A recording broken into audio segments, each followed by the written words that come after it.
कुछ लोगों के लिए मसरूफ जिंदगी से टाइम निकालना पड़ता है और कुछ लोगों को दिल से निकालने के लिए जिंदगी को मसरूफ करना पड़ता है।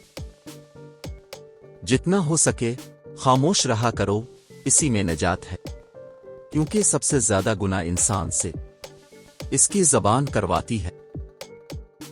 अगर आपके साथ नाइंसाफी और जियादती की हद हो जाए तो सिर्फ इतना सोचकर खामोश हो जाना कि जो जात ऊपर बैठी है वो बहुत बेनियाज है। जिंदगी में इससे ज्यादा दुश्वार कोई बात नहीं है कि खुद अपनी जात से कहा जाए कि तुम शिकस्त खा चुके हो। मेरी जिंदगी की 3 गलतियां।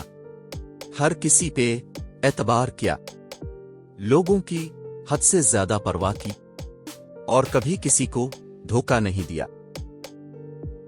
जब किसी को इज्जत दें तो साथ 2 गोलियां हाजमे की भी दी, क्योंकि ज्यादा इज्जत हर कोई हजम नहीं कर पाता। जब छोटे थे तो बात भूल जाया करते थे और दुनिया कहती थी कि याद रखना सीखो, फिर जब बड़े हुए तो हर बात याद रहती है। और अब दुनिया कहती है कि भूलना सीखो। अदब इंसान को अखलाक की बुलंदियों तक ले जाता है, लेकिन इल्म नहीं, क्योंकि इल्म तो शैतान के पास भी बहुत था, मगर उसके पास अदब नहीं था। आजकल लोग अपना आधा वक्त अनजान लोगों को इम्प्रेस करने में और बाकी आधा वक्त अपनों को इग्नोर करने में गुजारते हैं। किसी को इतना मजबूर नहीं करना चाहिए कि वो अपनी खामोशियां तोड़कर लफ्जों से तुम्हारी धज्जियां आड़ा दे। मुखलिस रिश्तों को मजबूरियों में भी ज़ाय न होने दें, क्योंकि मजबूरी तो खत्म हो जाएगी लेकिन रिश्ते नहीं जोड़ेंगे।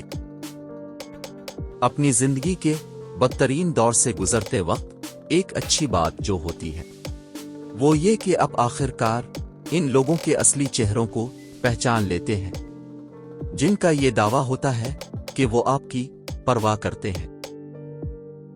चलने वाले 2 पैरों में कितना फर्क है, एक आगे और एक पीछे, मगर ना तो आगे वाले को गुरूर और ना पीछे वाले की तौहीन, क्योंकि उन्हें पता है कि पल भर में ये बदलने वाले हैं और उसी को जिंदगी कहते हैं।